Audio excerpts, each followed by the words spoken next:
ನಮಸ್ತೆ. ನಾನು ಈ ದಿನ ಜ್ಯೋತಿಷ್ಯ ಕಲಿಕೆ 2ನೇ ಭಾಗ ಹೇಳುತ್ತೇನೆ.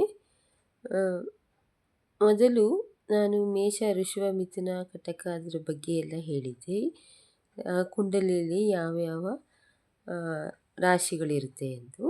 ಈಗ ರಾಶಿಗಳ ಅಧಿಪತಿ ಯಾವುದು ಅಂತ ಹೇಳ್ತೇನೆ.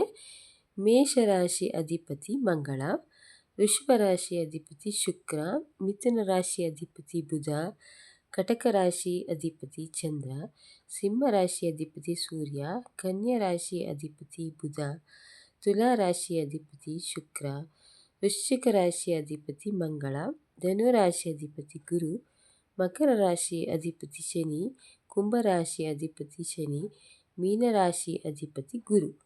ಈಗ ನಿಮ್ಮ ಕುಂಡಲಿ ತೆಗೆದುಕೊಂಡು ಜಾತಕವನ್ನು ಅದರಲ್ಲಿ ಲಗ್ನ ಅಂತ ಇರುತ್ತದೆ, ಅದನ್ನು ನೋಡ್ಕೋಬೇಕು. ಲಗ್ನ ಅಂದರೆ 1ನೇ ಭಾವ. ಈಗ ಮೇಷ ಲಗ್ನ ಅಂತ ಇರುತ್ತೆ. ಈಗ ನಾನು ಮೇಷ ಅಂದರೆ ಮಂಗಳ ಅಧಿಪತಿ ಅಂತ ಹೇಳಿದ್ದೇನೆ. ನಿಮ್ಮ ಲಗ್ನ ಮೇಷ ಆಗಿದ್ದರೆ ಅವರ ಗುಣ ಸ್ವಭಾವ ಹೇಗಿರುತ್ತೆ ಎಂದು ತಿಳಿದುಕೊಳ್ಳಿ. ಮೇಷ ಲಗ್ನ ಆಗಿದ್ದರೆ ಅದು ದೇಹ ಭಾವ ತೋರಿಸುತ್ತೆ.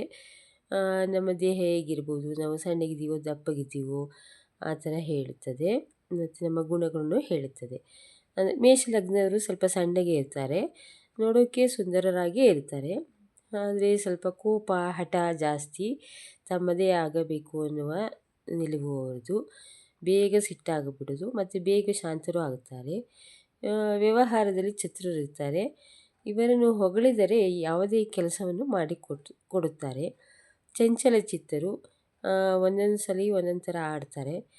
ಹುಣ್ಣಿಮೆಗೊಂಥರ, ಅಮಾವಾಸ್ಯೆಗೊಂಥರ ಚೇಂಜ್ ಆಗೋ ಹಾಗೆ ಇವರಿಗೆ ಸ್ವಲ್ಪ ಮಾನಸಿಕ ಒತ್ತಡ ಹೆಚ್ಚಿರ್ತದೆ. ಆ ಟೈಮಲ್ಲಿ ಸ್ವಲ್ಪ ಸಿಟ್ಟು ಕೋಪ ಕಮ್ಮಿ ಮಾಡಿಕೊಂಡ್ರೆ ಒಳ್ಳೆಯದು. ಇವರು ಕಷ್ಟಪಡ್ತಾ ಇರ್ತಾರೆ. ಆದ್ದರಿಂದ ಸ್ವಲ್ಪ ಸುಬ್ರಹ್ಮಣ್ಯ, ಗಣಪತಿ, ಪಾರ್ವತಿ ಆರಾಧನೆ ಮಾಡಿದರೆ ತುಂಬ ಒಳ್ಳೆಯದಾಗುತ್ತೆ.